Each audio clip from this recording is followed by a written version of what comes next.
आवानस्य महिमातो ज्यायाकुश्च पुरोसः पादोश्च विश्वाभूत। श्री जगन्नाथ संस्कृतिर गवेषक तथा प्रवचक स्वर्गत पद्मश्री सदाशिव रथशर्मा 36तम स्मृतिचारण दिवस उपलक्षे श्री नीलाद्री सत्संग पुरी चारण गोष्ठी विश्व जगन्नाथ चेतना संसद सदाशिव रथशर्मा स्मृति संसद और रथशर्मा परिवार मिलित सहयोग सदाशिव रथशर्मा मार्गस्थित सुंदरा जगह सम्मेलनी कक्ष गीतिकार तथा कथाकार बद्री मिश्र अध्यक्षता और गवेषक तथा प्रवचक पंडित सूर्यनारायण रथशर्मा परिचालन अनुष्ठित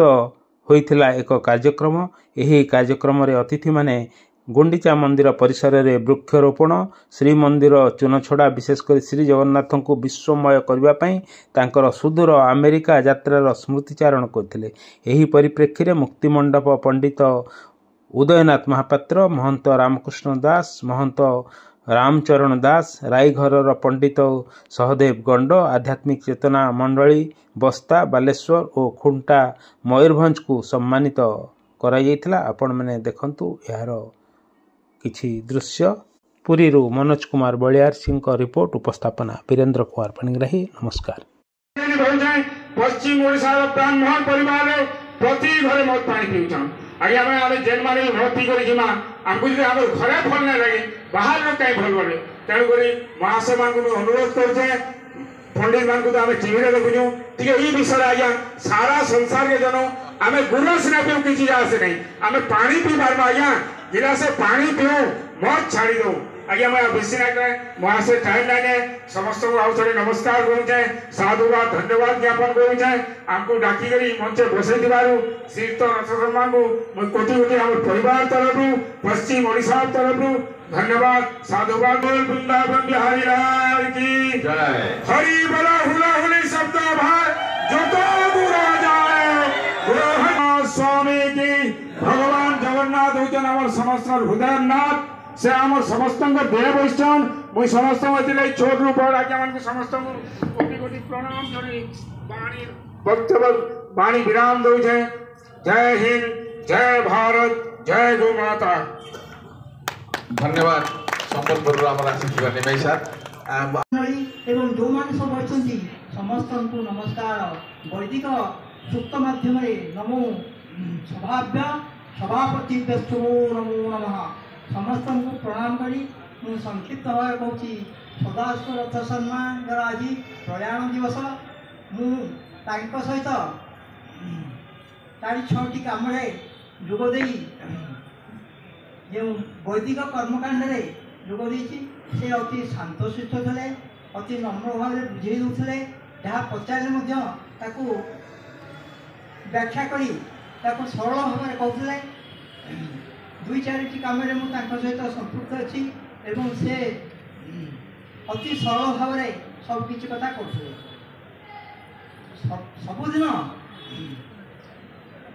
जगन्नाथ मंदिर विष्णु सहस्रनाम एवं गीतार 5 अध्याय से सबुदिन पाठ करते से कहते कि भगवान जगन्नाथ कृपारू मु सबकि प्राप्त होती सबकि लाभ करी तेणु जगन्नाथ कृपारे से दिग्विजय होगी चारिआडे मध्य जाई से नाम रखिंट तेणु आम जगन्नाथ प्रतिदिन विष्णु सहस्रनाम पाठ करवा जो विष्णु सहस्रनाम पाठ कले आमर दिव्य ज्ञान हम यदि पारिबे दुई पद कहि दियो टिके नेत्रिपादस्यामृतं दिवे त्रिपादोर्ध्वोदेत् पुरुषः पादोऽस्येह भवत् पुनः ततो विश्वं व्यग्रामत्सासनानसने अभे ततो विराळ जायत विराजो अधिपुरुषः सजातो अत्यारच्यत पश्चात् भूमिमथो पुरः तस्माद्यज्ञा सर्वहुतः सम्भृतं वृषदाज्यं पशोऽग्गस्ताग्गश्चक्रे वायव्यानारण्याग्राम्याश्चगे तस्माद्यज्ञाः सर्वहुतर्चः समानि जग्गिरे छन्दाग्नोऽसि जग्गिरे तस्माद्यजुस्तस्मादजायत तस्मादश्वा अजायन्त ये केचो। पंडित आज समग्र विश्व में महाप्रभु जगन्नाथ महात्म्य प्रचार प्रसार करी समस्त को जगन्नाथ डोरी में भिड़ी बांधि तेणु यह हूँ संकल्प थिला आमे तांकर गुणगान करुचे कहीं निश्चित भाव मार्गदर्शन निजक मार्जित करवा तांकर प्रेरणा प्रेरित हेबा तांकर चलापथरे पथिक हेबा यह हूँ आमर आज संकल्प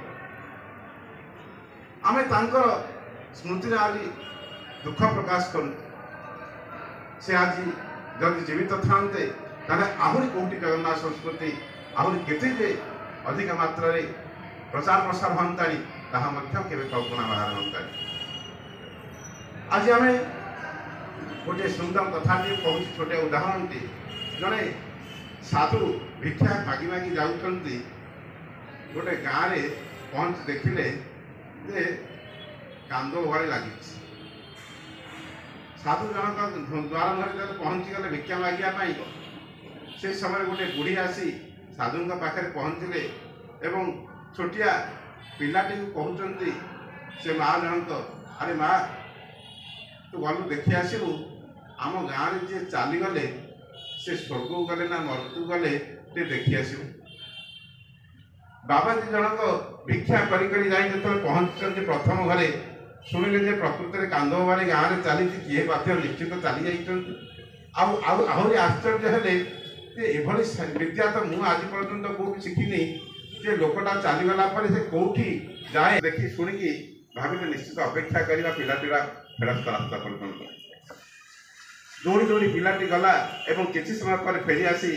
संगे संगे बुढ़ी माँ को कहूँ माँ जी आमर गाँव चली जाना से स्वर्ग को चली जाइए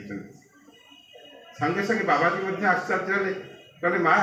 तू केमी जानलु से स्वर्ग को गले बोली ना बाबा तुम एति जापर न आम गाँव में समस्ते कांद बाड़ी कर घरे चुली जलू ना समस्ते तार गुणग्राम गान करुँच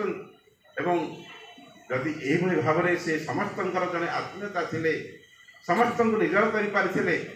से स्वर्ग को न जाए जो किपरि भाव में से जीवे नरक को एक ये निश्चित भाव आम जापर जे जड़े लोक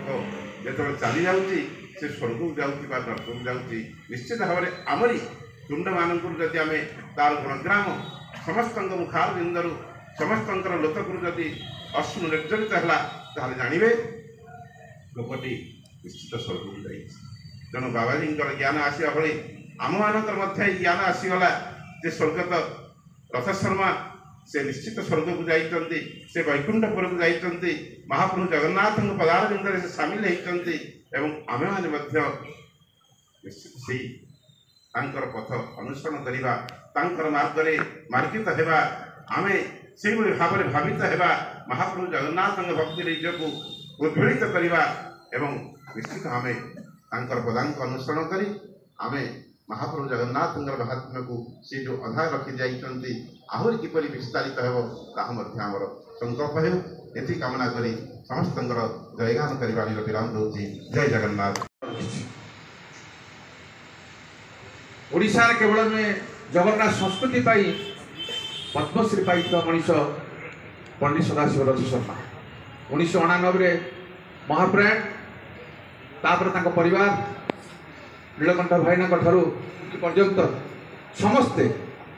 विरंची चलीगला समस्ते परिवार उद्यम कर संस्कृति की एवं संस्कृत को रक्षा करने उत्कलीय धर्मधारा को रक्षा करने साईजात परंपरा को रक्षा करने बंधुगण स्वागत करे पूर्व खाली गोटे कथा आपण माने प्राय तो जानी आज गुंडीचा मंदिर रे जो विकास होती जो गछ गुड़िक आज फल दौरान नड़िया गछ ठाकुर सेवार लगुच श्रीमंदिर एवं गुंडीचा मंदिर रे प्रत्येक रथयात्रा से गछ को लगे पंडित सदाशिव रथ शर्मा मंदिर चून छड़ई गोटे इतिहास सृष्टि करते चून छड़ेला भी मंदिर रहा 100 वर्ष ତାର ପ୍ରମାଣ ଦେଖେଇଥିଲେ ପଣ୍ଡିତ ସଦାଶିବ ରଥ ଶର୍ମା। ତାଙ୍କର ଆଜି 36ତମ ଶ୍ରାଦ୍ଧବାର୍ଷିକୀରେ ଆମେ ତାଙ୍କ ପ୍ରତି ମଥାନ ପ୍ରଣାମ କରୁଛୁ। ତାଙ୍କ ଦ୍ୱାରା ସୃଷ୍ଟି ହୋଇଥିବା ଚାରଣ ଗୋଷ୍ଠୀ ନୀଳାଦ୍ରି ସତ୍ସଙ୍ଗ ସମେତ ଯେଉଁ ଅନୁଷ୍ଠାନ ମାନେ ଆଜି ମଧ୍ୟ ବଞ୍ଚେଇ ରଖିଛନ୍ତି ଏ ପ୍ରଥାକୁ, ଏ ପରମ୍ପରାକୁ, ଏ ବ୍ୟକ୍ତିତ୍ୱର ଚିନ୍ତାଧାରାକୁ, ସେମାନଙ୍କୁ ମଧ୍ୟ ପ୍ରଣାମ କରୁଛି। ଆପଣମାନେ ଯେଉଁମାନେ ପଣ୍ଡିତ ବ୍ରାହ୍ମଣ ଏବଂ ବାହାରୁ ଆସିଥିବା, କୁନିବାବୁ କହୁଥିଲେ 900,000 କିଲୋମିଟର ଦୂର ଓଡ଼ିଶାର ଅନ୍ୟତମ ସନ୍ଥ କହିଲେ ଅତ୍ୟୁକ୍ତି ହେବ ନାହିଁ, ଯାହାଙ୍କ ନମ୍ରତା ଆତ୍ମୀୟତାରେ ଆମେ ସମସ୍ତେ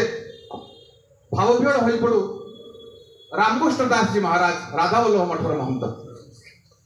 ଦେଖିବାକୁ ଯେମିତି ସୁନ୍ଦର, ତାଙ୍କ ଆତ୍ମୀୟତା, ତାଙ୍କ ନମ୍ରତା ସେତିକି ସୁନ୍ଦର। ସେ ଆଜି ଆମର ଅତିଥି। ଆମ ସହିତ ଅତିଥି ହେଇଛନ୍ତି ଜଗନ୍ନାଥ ଚେତନାକୁ ଓଡ଼ିଶାର ଘରେ ଘରେ ପହଞ୍ଚାଉଥିବା ସେଇ ମଣିଷ, ସମସ୍ତଙ୍କ ପିଠିରେ ହାତ ଦେଇ ଠାକୁରଙ୍କର କାର୍ଯ୍ୟ କେମିତି ଆଗେଇ ଯିବ ସେଥିପାଇଁ ଜାଗା ଛାଡ଼ିଥିଲା। ଉତ୍ତର ପାର୍ଶ୍ୱର ମଠର ମହନ୍ତ ମହାରାଜ ନାରାୟଣ ରାମାନୁଜ ଦାସ, ତାଙ୍କୁ ମଥାନ ପ୍ରଣାମ କରୁଛି, ସ୍ୱାଗତ କରୁଛି। ପ୍ରଣାମ କରୁଛି ଅନ୍ୟତମ ଗବେଷକ ତଥା ପ୍ରବଚକ ପୂଜ୍ୟ ପଦ୍ମଶ୍ରୀ ଉପାଧିରେ ଭୂଷିତ ପଣ୍ଡିତ ଶ୍ରୀ ରଥ ଶର୍ମା କହିଲେ, ଯାହାକୁ ସମସ୍ତେ ଜାଣନ୍ତି ଏବଂ ସାରା ଭାରତ ବର୍ଷରେ ଯେ ଜଣାଶୁଣା ବ୍ୟକ୍ତି ବିଶେଷ, ତାଙ୍କର ଚରଣରେ ମୋର ପ୍ରଣାମ। ଆଜିର ଏହି ମଞ୍ଚାସୀନ ସମସ୍ତ ଅତିଥିବୃନ୍ଦ, ଉପସ୍ଥିତ ସମସ୍ତ ଚାରଣ ଗୋଷ୍ଠୀ ଏବଂ ଅନ୍ୟାନ୍ୟ ସମସ୍ତ ଭକ୍ତବୃନ୍ଦ, ମା ମାନେ ଏବଂ ଆୟୁଷ୍ମାନ ଆୟୁଷ ପିଲାମାନେ, ନିଶ୍ଚିତ ଭାବରେ ସେ ଯୋଗଜନ୍ମା ଥିଲେ, ସେ ମହାପୁରୁଷ ଥିଲେ ଏବଂ ଯାହାଙ୍କ ପାଇଁ ମୁଁ ଗୋଟିଏ ପଦ କଥା କହିବି ଯେ ମୋର ଗର୍ବ ଆଉ ଗୌରବ ସେ ନେବଳ ଦାସ ବ୍ୟକ୍ତି। ନେବଳ ଦାସଙ୍କ ଠାରୁ ପୁରୋହିତ ଥିଲେ ବୋଲି ଆସୁଛି ଏବଂ ସେଇ महान व्यक्तित्व का आज श्राद्ध दिवस, जहाँकर उपदेश एवं बहुत समय सहित प्रवचन मंच में बसिक प्रवचन शुणीचु एवं प्रवचन करिछि। जगह अति लोक को यात्रा करेंगे से ज्ञात होला, चिंता चेतना जागृत होला कि अरे मु 57 वर्ष पर्यंत मायार पड़ी से क्रोधित होई ताको अभिशाप देले कि तू पिशाच नहीं जा। आ सही दिन ठार से पिशाच नहीं कि रहिला। जेतबे से सेठार फेरिकी आसंती ताकर पिताश्री शुणिले, पिताश्री चेवन ऋषि जेतबे देखिले कि एड़ा बड़ा अपराध कर दी, भूल जदि ना नुह तथापि भूल गोटे लोक पिशाच नहीं करदे तार उद्धार केमिति हम। से चैत्र कृष्ण एकादशी पाप मोचन एकादशी मार्ग से प्रशस्त कले एवं कहले कि यही एकादशी की जब तुम पालन कर समस्त पाप विमुक्त हो। से आमर पंडित सदाशिव रथ शर्मा यही महान दिन में समस्त पाप ताप को परित्याग करी से स्वर्ग यात्रा कले। यही महान आत्मा को स्मरण करी मु बहुत गर्वित एवं समस्ते गुणगान करंतु। जय श्री जगन्नाथ, जय श्री जगन्नाथ, जय श्री जगन्नाथ।